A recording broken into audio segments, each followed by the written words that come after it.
มรรคองค์แปดเป็นหลักงามงามเลิศล้ำรู้เนื้อรู้ตัวไม่ตกต่ำฝึกจิตฝึกใจให้ดื่มด่ำรู้พุทธชน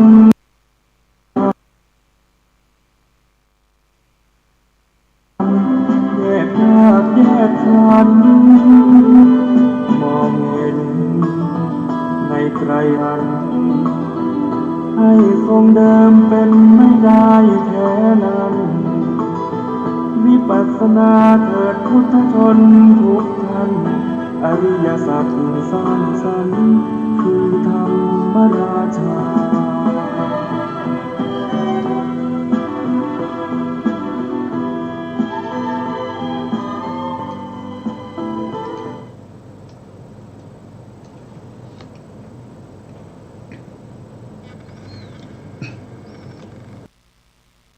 พุทธัง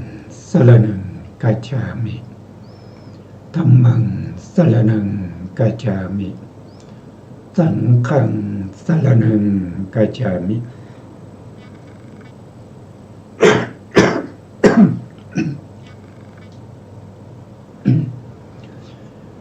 กราบนมัสการพระมหาเถระพระสังฆาธิการพระเถรานุเถระสวัสดีท่านผู้ฟังและผู้ชมทุกท่านกลับมาพบกับรายการ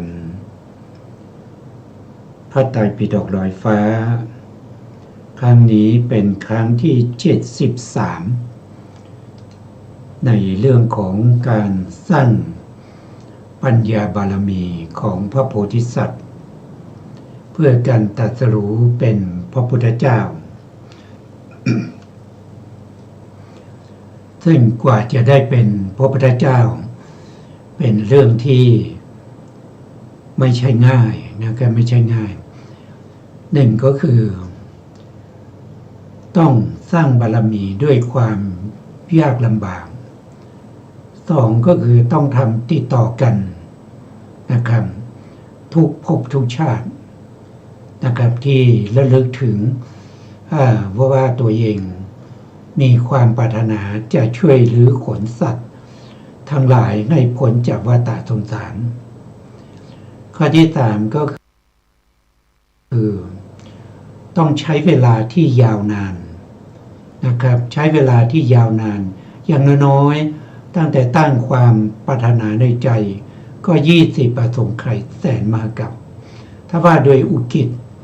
ก็4อสงไขยแสนมหากัปสำหรับพระโพธิสัตว์ประเภทที่เป็นปัญญาธิกะ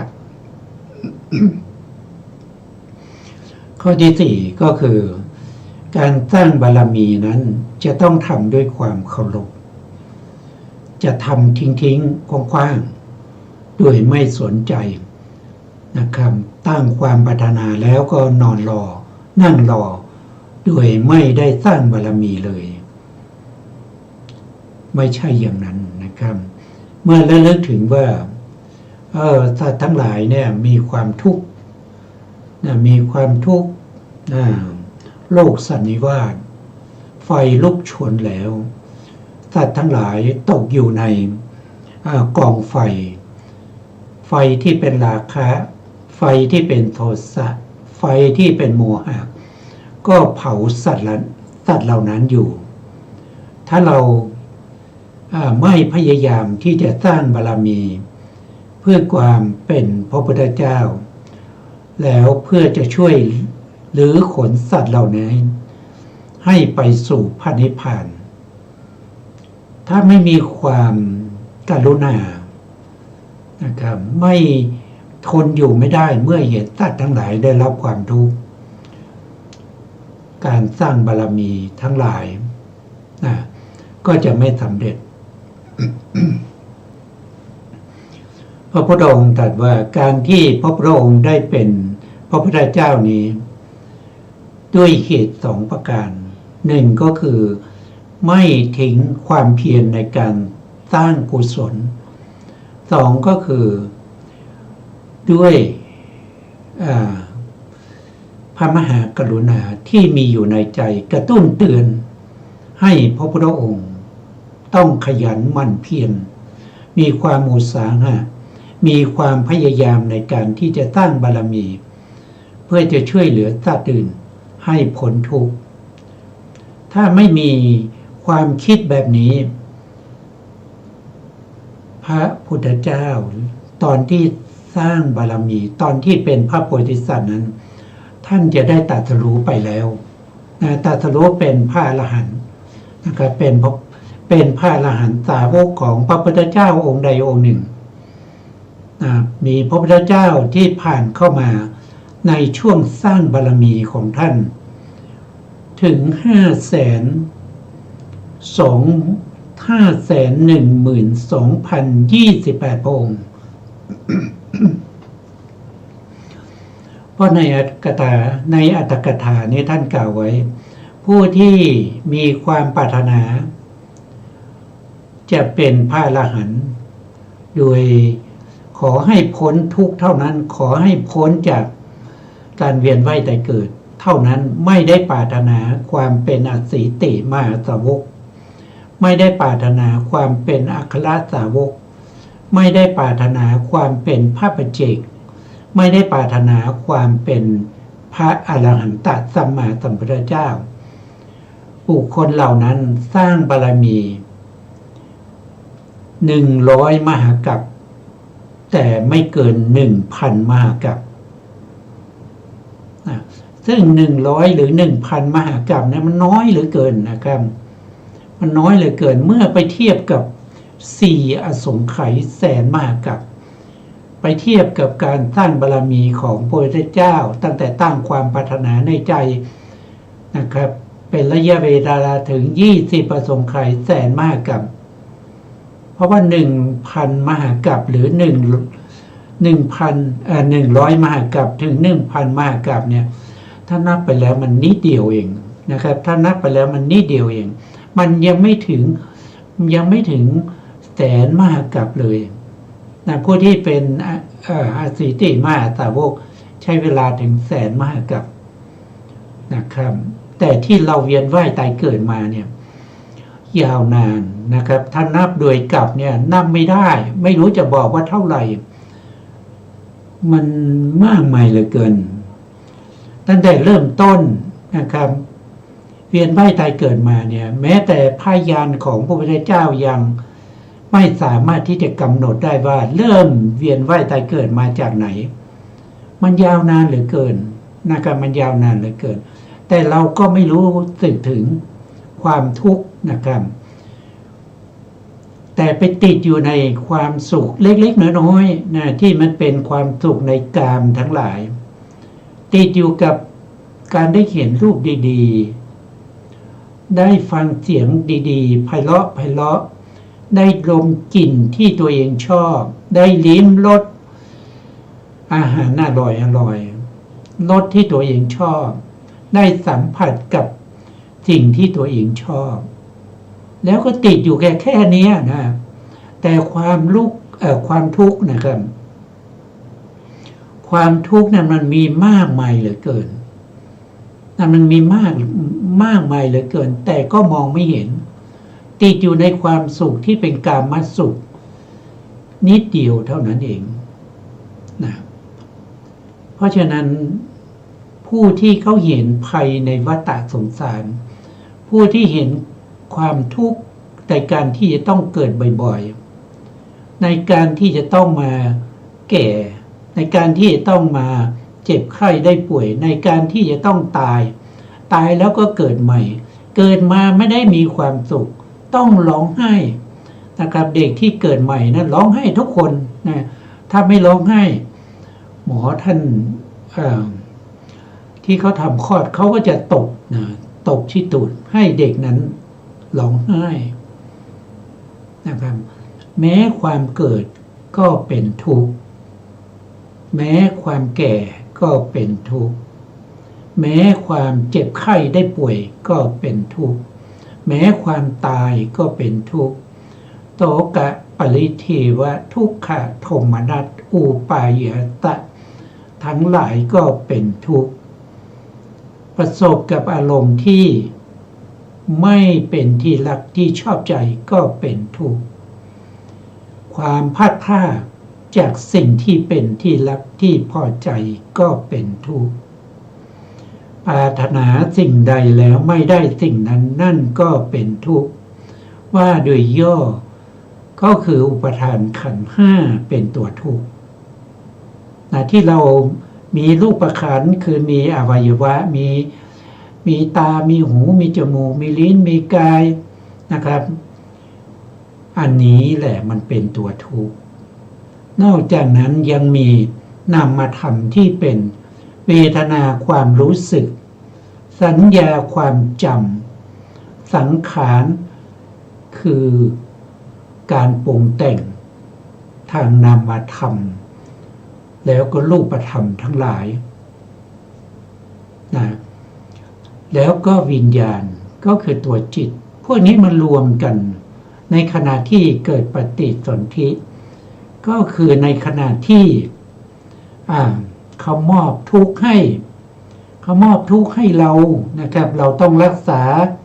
นะครับตลอดระยะเวลาตามอายุไขของเราต้องมีการ ต้องมีการแสวงหาอาหารต้องมีการแสวงหา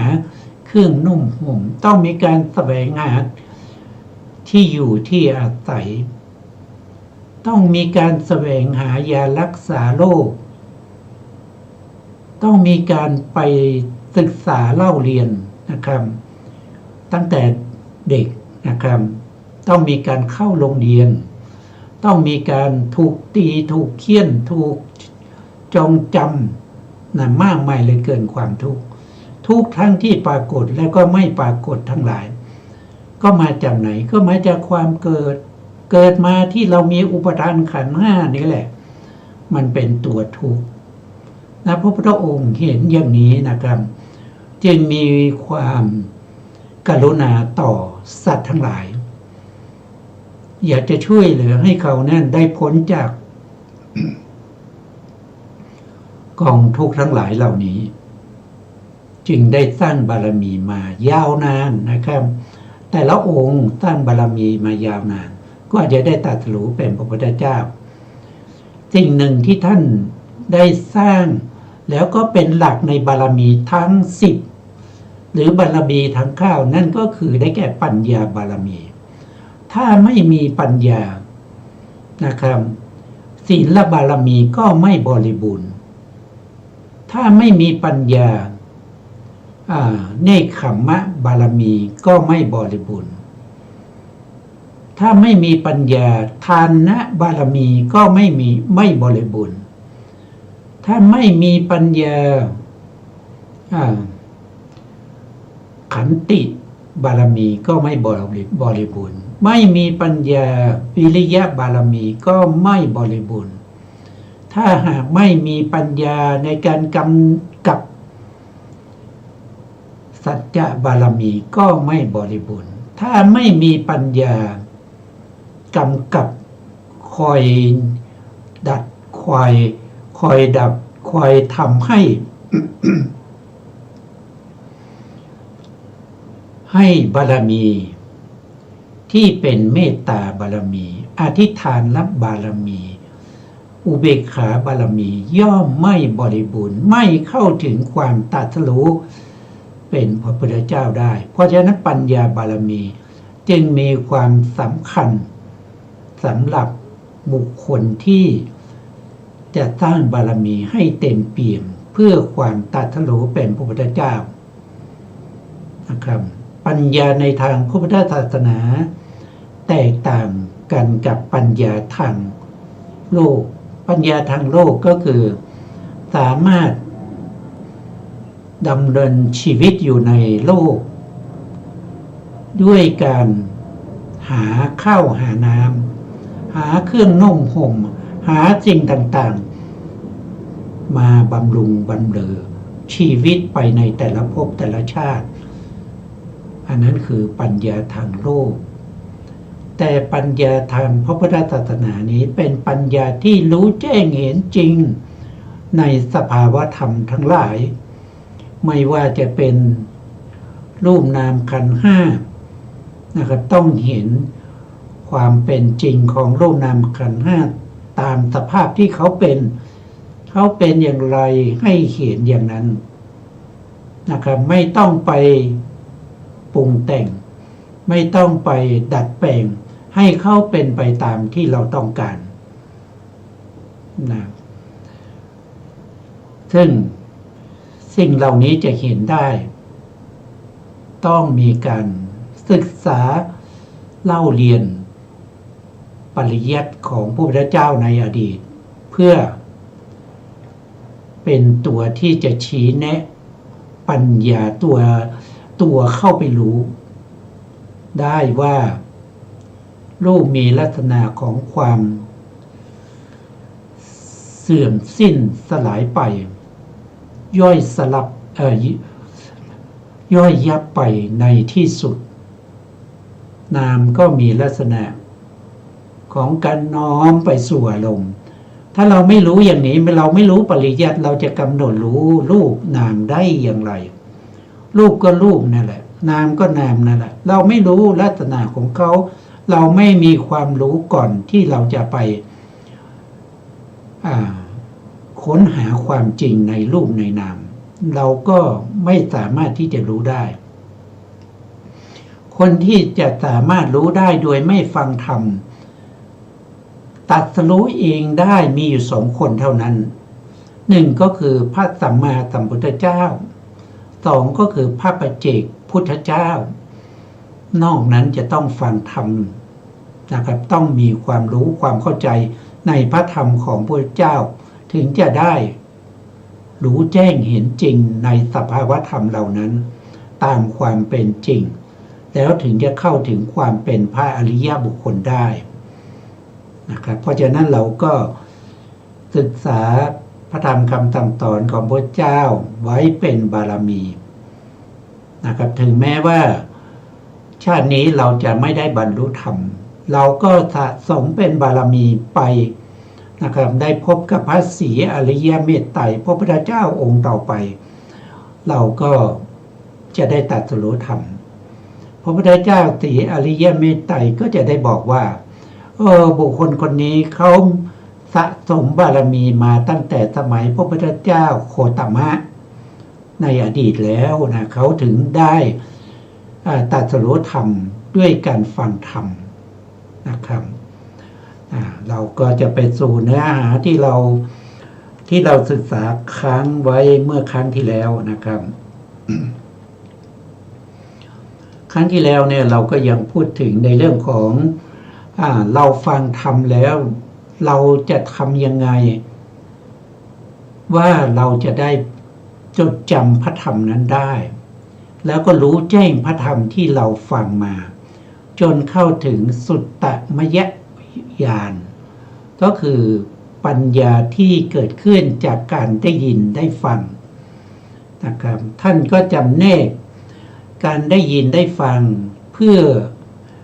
การตรัสรู้เอาไว้ว่านะครับจะให้รู้จะให้เข้าใจนั้นจะต้องเป็นไปในธรรมที่ท่านบอกว่า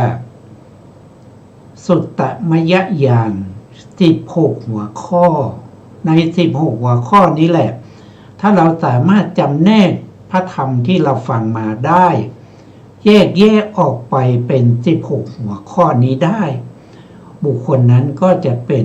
ผู้ที่ทรงจำพระธรรมคำสั่งสอนของพระพุทธเจ้าได้สามารถที่จะนำไปประพฤติปฏิบัติได้ไม่ใช่ไปปฏิบัติแล้วก็สงสัยนะครับสงสัยแล้วก็แสวงหาครูบาอาจารย์โดยไม่รู้นะครับว่าครูบาอาจารย์ที่แสวงหานั้นมีความรู้หรือไม่เป็นบุคคลที่เชี่ยวชาญในพระธรรมคำสั่งสอนของพระเจ้าไหมจะเป็นผู้ที่นำทางเราไปสู่สัมมาทิฏฐิหรือเปล่าหรือว่าจะนำเราไปสู่มิจฉาทิฏฐิก็ไม่รู้ได้เพราะเราไม่มีข้อเปรียบเทียบคือเราไม่มีความรู้เบื้องต้นที่จะไปเปรียบเทียบว่าคนนั้นสอนถูกต้องคนนี้สอนถูกต้องนะ ใน16หัวข้อนั้นนะครับก็แยกเป็นฐานะอยู่4ฐานะด้วยกันนะครับฐานะที่1นะฐานะที่1เนี่ยก็คือมีอยู่5ข้อนะครับฐานะที่1มี5ข้อด้วยกันนะครับ5ข้อนั้นเราจะเรียกว่าทำ5หมวดนะครับทำ5หมวดทำ5หมวดหมวดละ10ข้อนะครับที่เราเคยศึกษาไปแล้วนะครับก็คือตัวตารางนี้นะครับที่ได้จำแนกแจกแจงโดยพระสารีบุตรเป็นผู้รวบรวมมานะครับก็คือหนึ่งก็คือธรรมที่ควรรู้ยิ่งนะครับท่านก็ยกตัวอย่างมาให้เรา10ข้อด้วยกันหมวดที่2ก็คือธรรมที่ควรกำหนดรู้ท่านก็ยกตัวอย่างมาให้เรา10ข้อด้วยกันหมวดที่3ก็คือได้แก่ธรรมที่ควรละท่านก็ยกตัวอย่างมาให้10ข้อนะครับต่อไปหมวดที่4ธรรมที่ควรเจริญท่านก็ยกตัวอย่างให้เรา10ข้อสุดท้ายหมวดที่5ธรรมที่ควรทำให้แจ้งท่านก็ยกตัวอย่างมาให้เรา10ข้อด้วยกันนะครับนี่เป็นเราเคยศึกษาไปแล้วนะครับอันนี้เรียกว่าเป็นธรรม5หมวดมีหมวดละ10ข้อด้วยกันอันนี้เราต้องรู้นะครับว่าเวลาเราฟังธรรมเนี่ยเราฟังแล้วนะเราก็ต้องรู้ว่าบทนี้เป็นธรรมที่ควรรู้ยิ่งบทนี้เป็นธรรมที่ควรกำหนดรู้บทนี้ธรรมนี้เป็นธรรมที่ควรละบทนี้เป็นธรรมที่ควรทำให้แจ้งหรือบทนี้เป็นธรรมที่ควรเจริญเราต้องรู้อย่างนี้เราต้องเข้าใจอย่างนี้สามารถที่จะนำเอาสิ่งที่เราฟังนั้นมาจำแนกแจกแจงให้เป็นอย่างนี้ได้นั้นเราจะจำเราจะจำได้เราจะตรงไว้ซึ่งพระธรรมคำสั่งสอนของพระเจ้าไม่หลงนะครับไม่หลงด้วยการฟังจากคนอื่นไม่หลงด้วยการอ่านในธรรมะทั้งหลายไม่หลงในการที่จะดำเนินชีวิตของเราไปในทางที่เป็นสัมมาทิฏฐิไม่ตกหลุมตกล่องนะครับมุ่งหน้าสู่อริยสัจมุ่งหน้าสู่ความเป็นพระอริยะได้นะครับอันนี้คือธรรม5หมวดนะครับธรรม5หมวดทีนี้ในฐานะที่2ฐานะที่2นั้นก็บอกว่าในฐานะที่2มีอยู่4ข้อเมื่อเราฟังธรรมแล้วเรานำไปประพฤติปฏิบัติเวลาเรานำไปประพฤติปฏิบัติหรือว่าเราไปสังเกตในชีวิตประจำวันของเรานะครับว่าในชีวิตประจำวันของเรานะมีอะไรเป็นกุศลมีสาระมีกุศลหรือไม่ที่เป็นไปตามพระธรรมคำสั่งสอนของพระเจ้ามีสาระไหมเรามีศีลและสาระหรือเปล่าเรามีทานะสาระไหมเรามีสมถะสาระหรือเปล่าเรามีวิปัสสนาที่เป็นสาระไหมเมื่อเรารู้ว่าเรามีสาระนะครับเราทำที่เราฟังมาแล้วเราก็สังเกตดูว่ามันเกิดขึ้นในใจของเราที่มันเป็นสาระทั้งหลายเหล่านี้แล้วสาระทั้งหลายเหล่านี้เนี่ยในแต่ละวันเนี่ยมันเสื่อมลงเรื่อยๆหรือเปล่าถ้าธรรมที่อยู่ในใจของเราที่เป็นสาระเป็นทานสาระเป็นศีลสาระเป็นสมาธิสาระเป็นวิปัสสนาสาระมันเสื่อมไปทุกวันหรือเปล่าถ้ามันเสื่อมไปท่านบอกว่าธรรมนั้นเราพระองค์เรียกว่าเป็นธรรมที่เป็นหานะภาคียะหานะภาคียะก็คือธรรมที่มันเสื่อมไปทุกวันที่เรามีนะครับเรามีเมตตานะครับเราก็เมตตาของเราก็เสื่อมไปเรื่อยๆโกรธง่ายนะครับเห็นอะไรไม่ถูกใจก็โกรธนะครับฉุนนะครับขัดข้องใจไม่พอใจนั่นแสดงว่าเกิดหานะภาคียะขึ้นในใจของเราแล้ว นี่คือข้อที่หนึ่งเราต้องสังเกตนะเราต้องสังเกตว่าคุณงามความดีของเราที่มีอยู่นะมันเสื่อมไปไหมในแต่ละวันนะถ้ามันเสื่อมไปก็คือเป็นหานะภาคิยะธรรมเหล่านี้เป็นไปในส่วนของความเสื่อมไปเรื่อยๆเสื่อมไปวันละนิดวันละหน่อยอันนี้ไม่ดีนะครับแล้วต่อมานะครับต่อมาข้อที่สองท่านก็บอกว่าธรรมที่เรามีคุณธรรมมีกุศลธรรมมีทานนะครับเราให้ทานอยู่บ่อยๆเรารักษาศีลอยู่บ่อยๆเราเจริญสมถะบ่อยๆเราเจริญวิปัสสนาบ่อยๆแล้วธรรมเหล่านี้มันตั้งอยู่หรือเปล่ามันตั้งอยู่เฉยๆใช่ไหมจะเจริญก็ไม่ใช่จะเสื่อมก็ไม่ใช่มันตั้งอยู่อย่างนั้นนะครับแต่ละวันนะครับมันตั้งอยู่อย่างนั้นแหละมันเจริญขึ้นก็ไม่เจริญเสื่อมไปมันก็ไม่เสื่อมนะครับอย่างนี้เราเรียกว่าเป็นถีติภาคิยะนะครับเราเคยให้ทานนะตอนเช้าเราใส่บาตรนะครับทุกวันก็ใส่บาตรทุกวันอย่างนั้นแหละมันก็ไม่ได้ดีขึ้นนะครับมันก็ตั้งอยู่อย่างนั้นจะว่ามันเสื่อมมันก็ไม่เสื่อมคุณธรรมที่จะได้จากการใส่บาตรหรือกุศลธรรมอื่นๆมันก็ไม่เจริญขึ้นมันอยู่อย่างนั้นนั่นเรียกว่าเป็นถีติภาคิยะคือมันไม่ได้ดีขึ้นแล้วมันไม่ได้เสื่อมลงอย่างนี้พระพุทธองค์ก็ไม่ได้สรรเสริญนะครับไม่ได้สรรเสริญเพราะมันไม่สามารถที่จะเข้าถึงสมถะวิปัสสนาเข้าถึงมรรคผลได้มันอยู่อย่างนั้นมันไม่เจริญขึ้นนะครับอันนี้คือข้อที่สองที่เราจะต้องสังเกตในเวลาที่เราอยู่ในชีวิตประจำวันนะครับข้อที่สามท่านเรียกว่าวิเศษภาคิยะวิเศษภาคิยะคือธรรมเหล่านี้เป็นไปในส่วนที่เจริญขึ้นหรือวิเศษขึ้นนะเช่นเราให้ทานเราก็ให้ทานเจริญขึ้นเราเคยให้ใส่บาตร1 องค์ก็ใส่บาตร2 องค์3 องค์แล้วก็เราเคยใส่เฉพาะวันอาทิตย์เราก็มาใส่เป็นวันเสาร์วันอาทิตย์เพิ่มขึ้นอย่างนี้อันนี้มันวิเศษขึ้นแต่วิเศษขึ้นในลักษณะอย่างนี้เราไม่ได้น้อมมันไปเพื่อมรรคผลเราใส่บาตรเราก็ทำจิตทำใจใส่บาตรธรรมดาทั่วไปไม่ได้นึกในใจไม่ได้มีเจตนาไม่ได้มุ่งหมายว่าขอทานที่เราใส่บาตรขอทานที่เราให้ทานขอทานที่เรารักษาศีลจงเป็นพลวะปัจจัยให้เราได้มรรคได้ผลขึ้นไปยิ่งขึ้นไปมันไม่ได้มีคือไม่ได้มีความรู้ที่จะนำไปสู่วิปัสสนาไม่ได้มีความรู้ที่จะนำไปสู่ในเรื่องของสมาธิในเรื่องของศีลเราให้ทานเราก็ให้ทานขึ้นไปอย่างนี้ตลอดแต่ว่าเราไม่ได้ไปรักษาศีลให้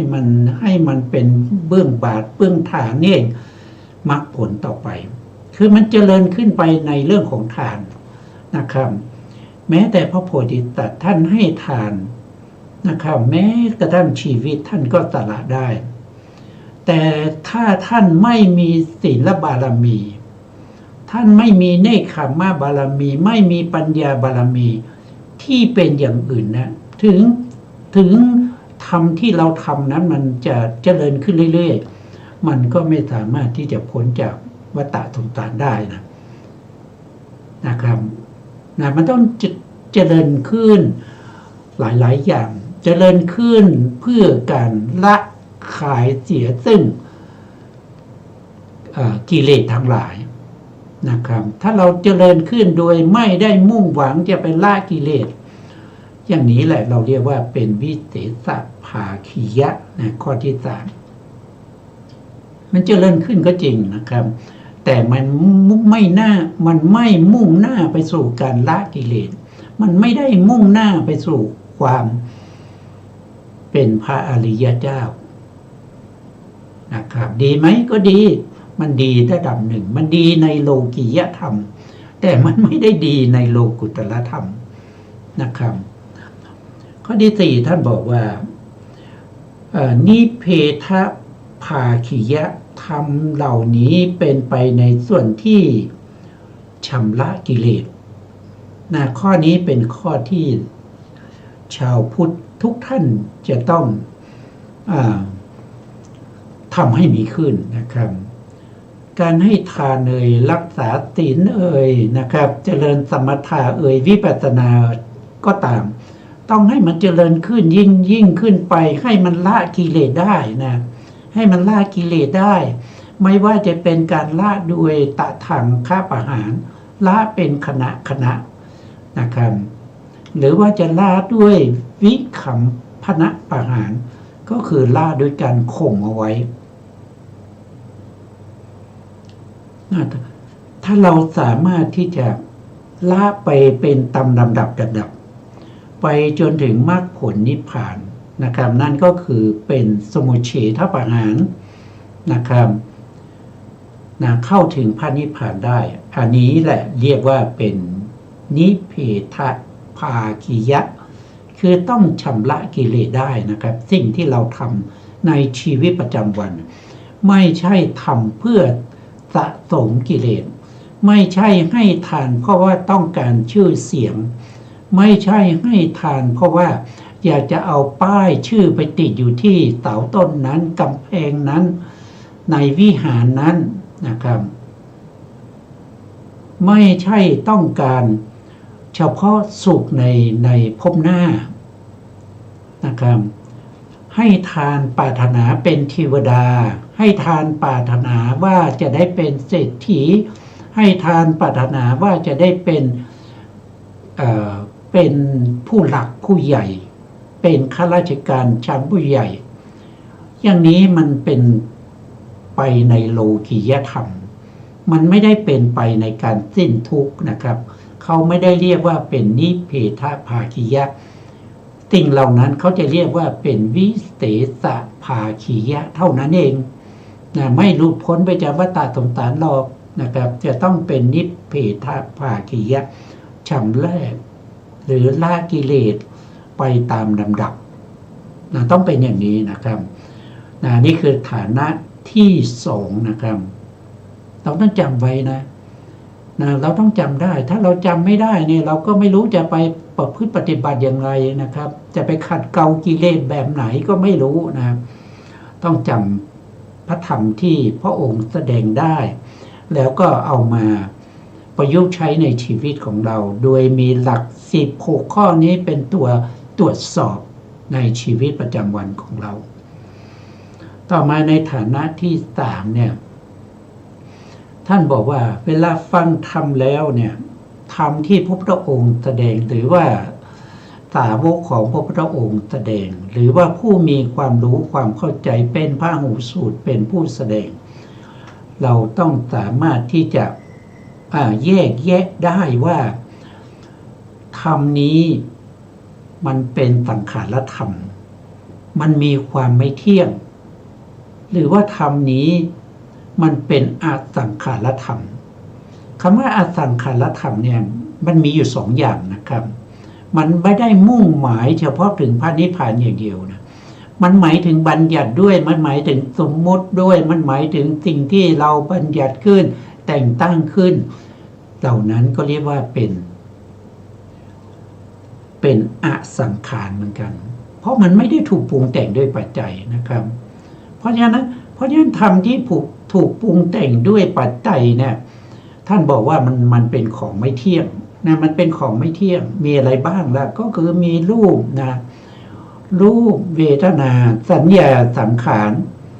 วิญญาณนะครับพวกนี้เป็นสังขารธรรม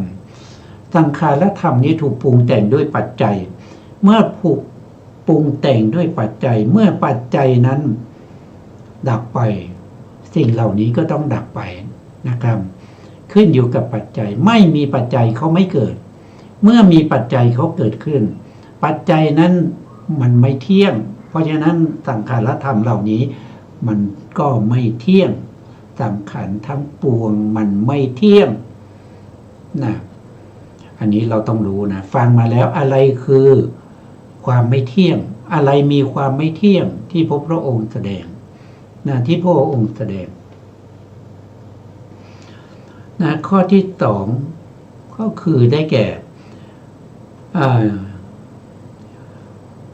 สังขารทั้งพวงเป็นทุกข์นะครับมันเป็นทุกข์เพราะอะไรมัน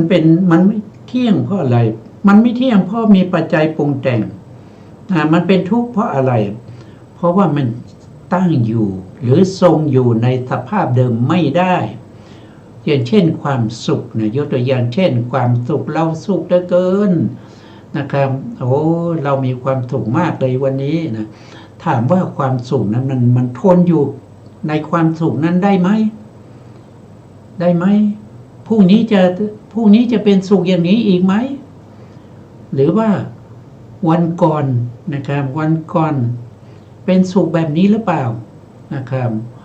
นี้แหละมันจึงไม่เที่ยงมันไม่สามารถตั้งอยู่ทรงอยู่ในสภาพเดิมได้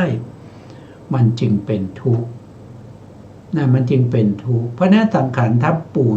ที่ถูกปรุงแต่งด้วยปัจจัยมันไม่เที่ยงด้วยแล้วก็มันเป็นทุกข์ด้วยสิ่งทั้งหลายที่มันไม่เที่ยงแล้วก็เป็นทุกข์ด้วยสิ่งนั้นก็ต้องเป็นอนัตตา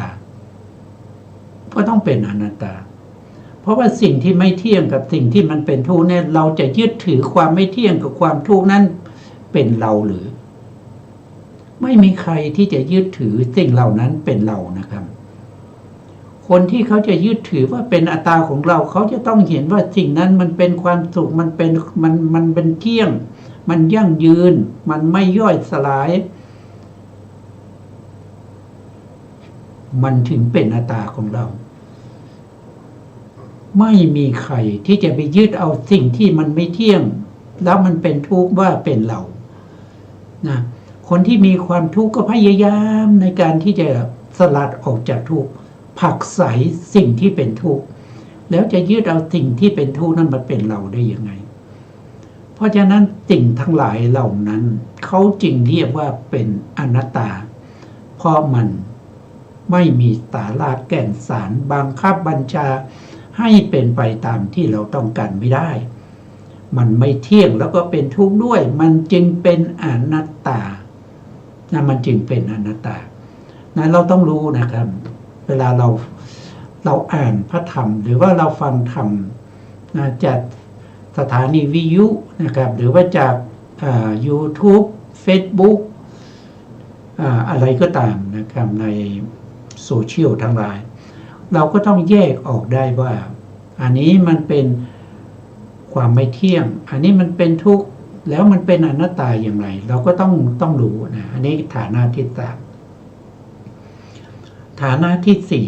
ฐานะที่สี่ท่านก็บอกมีอยู่สี่ข้อนะฐานะที่สี่มีอยู่สี่ข้อนะครับมีสี่ข้อข้อที่หนึ่งคือเราต้องจำแนกได้ว่าสิ่งที่เราฟังมาอะไรมันคือทุกขอริยสัจอะไรคือทุกขอริยสัจที่เราฟังมานั้นนะครับ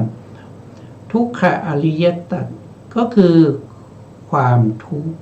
นะครับอะไรเป็นทุกข์ความเกิดเป็นทุกข์ความแก่เป็นทุกข์ความเจ็บไข้เป็นทุกข์ความตายเป็นทุกข์ความพัดพลาดจากสิ่งที่เป็นที่รักที่ชอบใจเป็นทุกข์ความได้ประสบกับสิ่งที่ไม่เป็นที่รักที่ชอบใจก็เป็นทุกข์ปรารถนาสิ่งใดไม่ได้สิ่งนั้นนั่นก็เป็นทุกข์ว่าโดยย่อก็คืออุปทานขันธ์ห้าเป็นตัวทุกข์นะครับอะไรเป็นทุกข์ล่ะก็อุปทานขันธ์ห้าก็คือที่นั่งอยู่นี้ทั้งหมดนะหรือว่าที่กำลังฟังอยู่นะครับผู้ที่กำลังฟังนะครับที่เป็นคนนั่นแหละนะแล้วสมมติบัญญัติขึ้นมาเป็นคนแต่คำว่าคนเนี่ยมันว่าโดยปรมัตถ์แล้วมันไม่มีนะครับมันไม่มีนะผู้หญิงผู้ชายนะคนพระนะครับแม่ชีนะครับสามเณรนะครับคนวัดนะครับสุนัขนะทั้งหมดมันคือก้อนทุกข์นั่นแหละมันเป็นทุกข์นั่นแหละมันเป็นทุกข์ นะทีนี้มันเป็นทุกข์เรารู้ว่าสิ่งเหล่านี้มันเป็นทุกข์เวลาฟังแล้วสิ่งเหล่านี้มันเป็นทุกข์นะแล้วจะต้องรู้ด้วยว่าที่พระองค์แสดงหน้ามันมีอะไรเป็นเหตุให้เกิดทุกข์มันมีอะไรเป็นเหตุให้เกิดทุกข์ท่านก็บอกว่าสิ่งที่เป็นเหตุให้เกิดทุกข์นั้นก็คือได้แก่ตัวตัณหาตัวราคะตัวความยินดีชอบใจนะครับตัวตัณหาซึ่งเป็นตัวก่อให้เกิดเป็นมูลเหตุแห่งความทุกข์ทั้งหลายนะครับตัวตัณหานี่ยึดเอาตรงไหนยึดเอาตัณหาที่เป็นเหตุเป็นปัจจัยให้เกิดขันธ์ห้าให้เกิดรูปขันธ์เวทนาขันธ์สัญญาขันธ์สังขารขันธ์แล้วก็วิญญาณขันธ์รวมกันขึ้นมาก็เรียกว่าเป็นสัตว์เป็นบุคคลนั่นแหละนะแต่สัตว์บุคคลไม่มีนะครับมีแต่ขันธ์ห้าที่ประชุมกันหรืออายตนะ12ที่ประชุมกันหรือธาตุ18ที่ประชุมกันนั้นเรียกว่าเป็นตัวทุกข์แล้วตัวทุกข์มาจากไหนก็มาจากความยินดีพอใจในภพก่อนยินดีพอใจในการเห็นยินดีพอใจในรูปที่เราเห็นอันนี้ก็เป็นเหตุให้เกิดตายินดีพอใจในการได้ยินเสียงอันนี้ก็เป็นเหตุให้เกิดหูยินดีพอใจในการได้ดมกลิ่นดีๆนะครับอันนี้ก็ทำให้เกิดจมูกยินดีพอใจในการที่จะลิ้มรสอร่อยอันนี้ก็เป็นเหตุให้เกิดลิ้นยินดีพอใจในอากาศที่เย็นสบายไม่ร้อนเกินไปไม่หนาวเกินไปที่นั่งที่นอนที่นุ่มๆนะครับอยู่ในร่มไม่ตากแดดอันนี้ก็คือความยินดีพอใจในโผฏฐัพพะอันนี้ก็เป็นเหตุให้เกิดกายประสาทมีอยู่ทั่วไปนะครับตั้งแต่หนังศีรษะนะครับโคนผมไปจนถึงฝ่าเท้าเบื้องต่ำตั้งแต่พื้นเท้าขึ้นมาจนถึงหนังศีรษะมีหนังนะครับหุ้มห่อเอาไว้ทั้งหมดนี้แหละมันคือกายนะครับตรงไหนที่กระทบกับสิ่งแข็งๆแล้วมันรู้สึกเจ็บนะครับหรือกระทบกับสิ่งที่ร้อนมันรู้สึกว่าร้อนกระทบกับ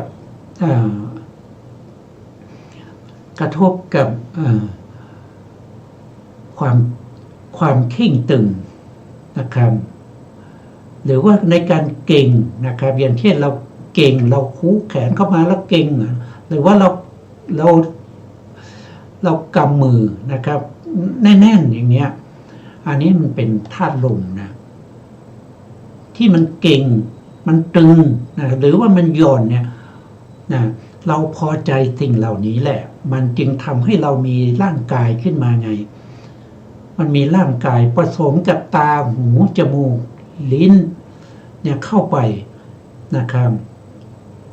แล้วมีความยินดีในการนึกคิดถึงอารมณ์ดีๆอันนั้นคือธรรมารมณ์ทำให้เรามีนามธรรมก็คือมีเวทนาเข้าไปยินดีติดใจในรูปในเสียงนะครับยินดีพอใจตัวยินดีพอใจนะก็เป็นเวทนาแล้วก็จำได้ว่าลักษณะอย่างนี้นะครับรูปอย่างนี้เป็นรูปที่เรา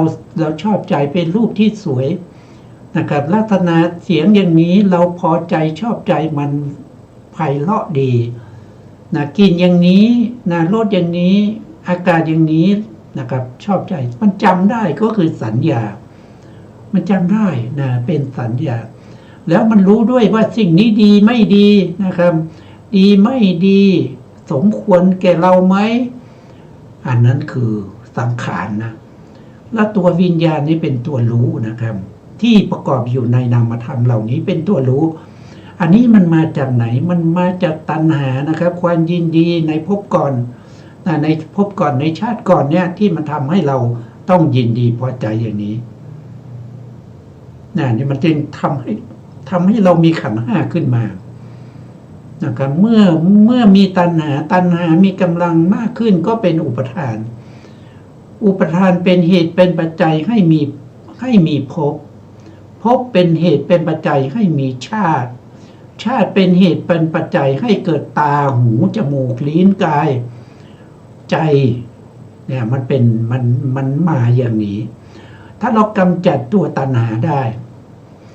เมื่อตัณหา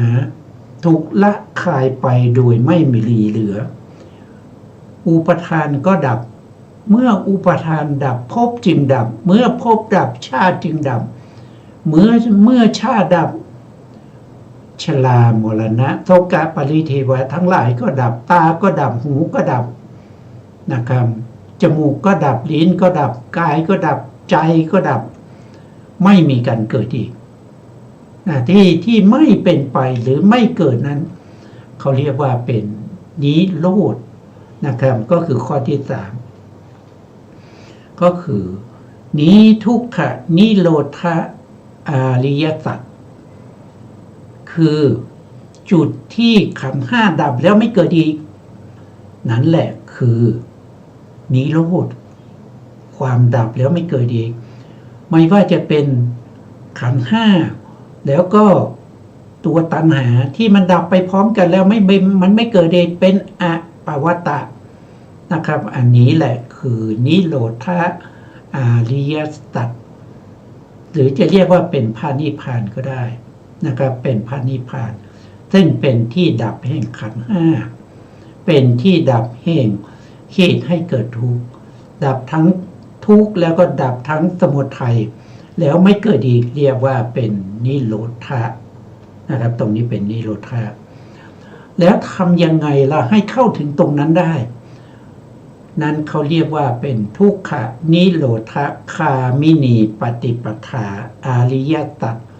ก็คือข้อปฏิบัติให้เข้าถึงความดับทุกข์ได้แก่อะไรก็คือได้แก่อริยมรรคมีองค์8มีสัมมาทิฏฐิเป็นต้นจนถึงสัมมาสมาธิเป็นที่สุดอันนี้คือข้อปฏิบัติให้เข้าถึงความดับเสียซึ่งทุกข์และก็ทุกขสมุทัยก็คือได้แก่ตัวมรรคนะครับอันนี้ก็เป็น4ฐานะนะครับรวมกันแล้วก็จะมีอยู่ทั้งหมด16ข้อด้วยกันฐานะที่1นี้มี5ทำ5หมวดฐานะที่2ก็คือได้แก่ทำ4หมวดที่เกี่ยวกับเรื่องของการปฏิบัติความเสื่อมความเสื่อมความตั้งอยู่ความเจริญขึ้นแล้วก็ความชำระกิเลสในอีก5บวก4ก็เป็น9นะครับแล้วก็บวกกับไตรลักษณ์นะครับความไม่เที่ยงเป็นทุกข์เป็นอนัตตาอีก3 9บวก3ก็เป็นเท่าไหร่ก็เป็น12บวกกับอริยสัจอีก4คือทุกข์สมุทัยนิโรธแล้วก็มรรคอีก12บวก4ก็เป็น16อันนี้เป็นธรรมที่เราควรจะศึกษาและทำความรู้ความเข้าใจเพื่อจะไปใช้ในชีวิตประจำวันของเราสามารถที่จะสังเกตความเป็นไปของรูปธรรมและนามธรรมในชีวิตของเราว่ามันเป็นไปยังไงมันเป็นไปยังไงแล้วเราจะทำยังไงให้มันเจริญยิ่งขึ้นไปจนถึงมรรคผลนิพพานเป็นพระอริยะไม่ต้องมาเวียนว่ายตายเกิดอีกอันนี้ต้องจำไว้มี16หัวข้อด้วยกันนะครับใน16หัวข้อนี้นะครับถ้าอยากจะไปดู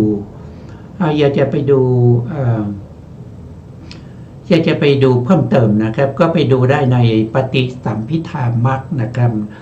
ในเล่มที่68ในเล่มที่68ในเรื่องของยานนักกถานะครับยานนักกถาก็ไปดูในธรรมหมวด5ได้นะครับดูได้ทั้งหมดนะครับก็ไปดูได้ในปฏิสัมภิทา หรือใครอยากจะดูในเรื่องของธรรมที่เสื่อมไปตั้งอยู่หรือวิเศษขึ้นหรือว่าธรรมที่ชำระกิเลสนะก็ไปดูได้ในทีฆนิกายนะครับในทีฆนิกายปาติกวรรคในเล่มที่16นะครับก็อยู่ในหน้าที่459จนถึง466ก็ไปศึกษาเพิ่มเติมได้นะครับส่วนที่เป็นเรื่องของอนัตตาทุกอนิจจังทุกขังอนัตตาพระไตรลักษณ์เนี่ยมีอยู่ในพระธรรมคำสั่งสอนของพระเจ้าทั่วไปนะครับทุกเล่มก็จะมีอยู่นะครับแล้วก็เรื่องของอริยสัจสี่เนี่ยก็ไปดูได้ในหลายที่เหลือเกินนะครับในปฏิสัมภิธามรรคก็มีในเรื่องของสัจในเรื่องของอริยสัจนะและในอภิธรรมในสัจจวิพังค์นะครับมีหลายที่นะครับก็ไปดูศึกษาเพิ่มเติมนะทำความรู้ความเข้าใจได้นะครับแล้วทีนี้นะครับมาดูนะครับมาดูในเรื่องของสิกขาสามนะครับเพราะว่าในพระพุทธศาสนาของเรานี้เขาจะพูดถึงในเรื่องของสิกขาสามบ่อยแล้วก็เป็นข้อปฏิบัตินะครับสิกขาสามนี่เป็นข้อปฏิบัติของผู้ที่อาจจะได้มากผลด้วยนะครับหนึ่งก็คือได้แก่เรื่องของศีลนะครับเรื่องของศีลเนี่ยท่านยกมาตรงนี้ก็คือจตุปาริสุทธิศีลนะครับจริงๆแล้วศีลเนี่ยมันมีมากมายนะครับมีทั้งที่ศีลที่เป็นข้อห้ามนะครับเรียกว่าวาริตศีลศีลที่เป็นข้อปฏิบัติที่เรียกว่าจาริตศีลนะครับศีลมีมากมายจะว่าโดยหนึ่งก็ได้จะว่าโดยสองก็ได้สามก็ได้สี่ก็ได้นะครับแต่นี้เรายกเอาเฉพาะในสี่นะครับจตุปาริสุทธิศีลสี่ศีลสี่อย่างนี้คืออะไรนะครับท่านก็บอกว่าศีลสี่อย่างนี้ก็คือสี่ประการที่ทำให้เป็นเครื่องขัดเกลา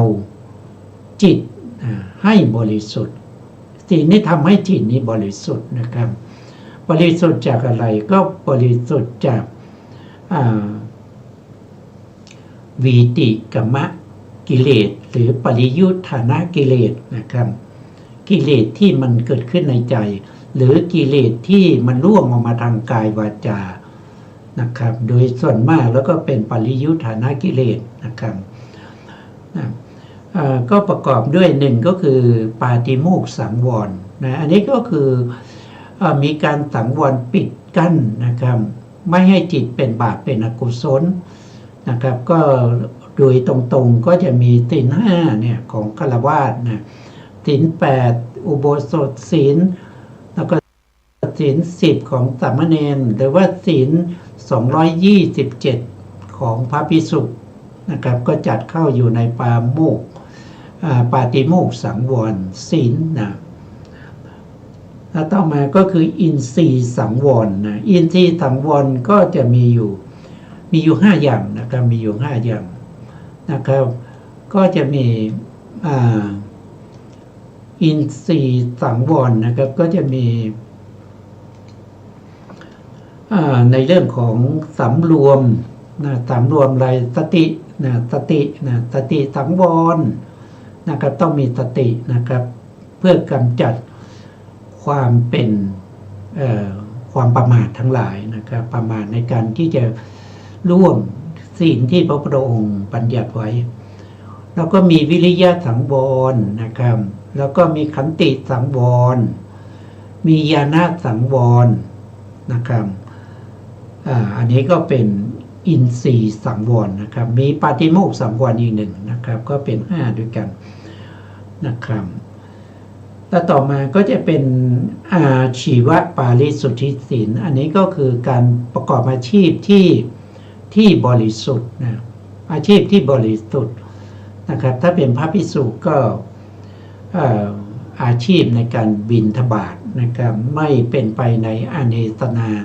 ไม่เป็นไปในการหลอกลวงเพื่อให้ได้สิ่งที่ตัวเองต้องการนะครับถ้าเป็นฆราวาสก็คือ ต้องเว้นจากอาชีพที่เกี่ยวกับเรื่องของวจีทุจริต4กายทุจริต3แล้วก็อาชีพต้องห้ามอีก5นะครับก็คือไม่ค้ามนุษย์ไม่ค้าสัตว์ไม่เลี้ยงสัตว์ให้คนอื่นฆ่าไม่ค้ายาเสพติดไม่ค้าสิ่งที่ทำให้เกิดการมึนเมานะครับแล้วก็ไม่ค้าอาวุธสงครามอย่างนี้เป็นต้นนะครับวันนี้เวลาเราหมดแล้วนะครับนะเพราะฉะนั้นเราก็จะเวลาหมดก็หมดเวลานะครับต้องขึ้นเวลาทางสถานีครับสุดท้ายนี้นะครับก็ขอกราบขอบพระคุณพระครูสมุทรวิศวัตรวรกิจโจผู้บริการสถานีวิทยุเพื่อการศึกษาพระพุทธศาสนาและวัฒนธรรม FM 104.5 เมกะเฮิรตซ์วัดฝายหินจังหวัดเชียงใหม่และขอกราบขอบพระคุณพระครูปริยัติยานุศาสตร์ขอบคุณท่านผู้ฟังและผู้ชมทุกท่านนะครับที่ให้เกียรติติดตามในรายการพระไตรปิฎกลอยฟ้าพบกันใหม่ในครั้งต่อไปครับวันนี้ลาไปก่อนครับสวัสดีครับ